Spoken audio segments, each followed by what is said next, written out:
I believe in the power of words. Many people speak before they think. But I know the value of words. The words can make you, break you, they can heal your soul, they can damage you forever. So I always try to use the positive words in my life wherever I go. They call it adversity, I call it opportunity. They call it weakness, I call it strength.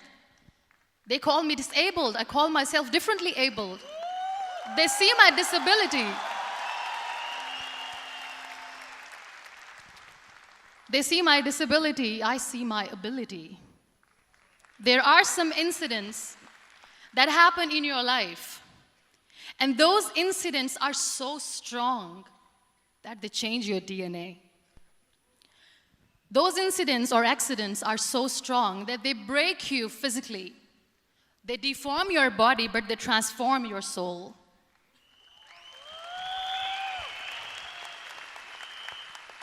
Those incidents break you, deform you, but they mold you into the best version of you. And the same thing happened to me.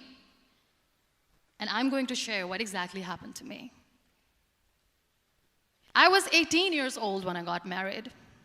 And this thing I'm sharing for the very first time on an international level. I was 18 years old when I got married. I belonged to a very conservative family, a Baloch family, where good daughters never say no to their parents. My father wanted me to get married. And all I said was, if that makes you happy, I'll say yes. And of course, it was never a happy marriage. Just about after 2 years of getting married, about 9 years ago, I met a car accident.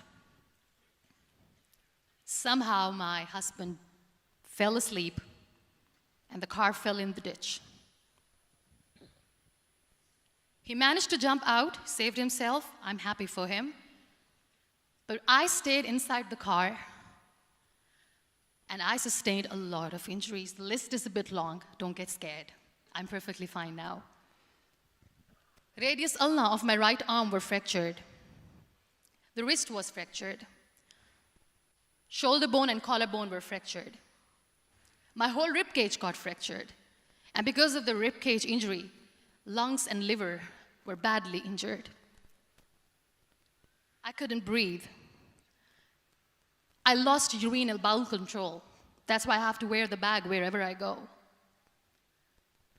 But that injury that changed me and my life completely as a person and my perception towards living my life was the spine injury. 3 vertebrae of my backbone were completely crushed, and I got paralyzed for the rest of my life.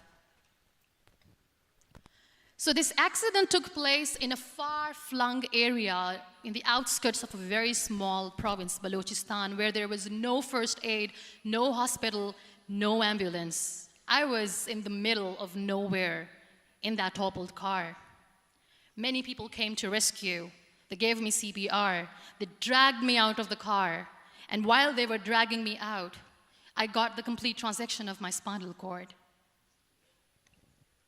And now there was this debate going on, should we keep it here? She's going to die, where should we go? There is no ambulance. There was this 4-wheeler Jeep standing in the corner of the street. They said, put her in the back of the Jeep and take her to the hospital, which is 3 hours away from this place. And I still remember that bumpy ride. I was all broken. They threw me at the back of the Jeep and they rushed me to the hospital. That is where I realized that my half body was fractured and half was paralyzed. I finally ended up in a hospital where I stayed for 2.5 months. I underwent multiple surgeries. Doctors have put a lot of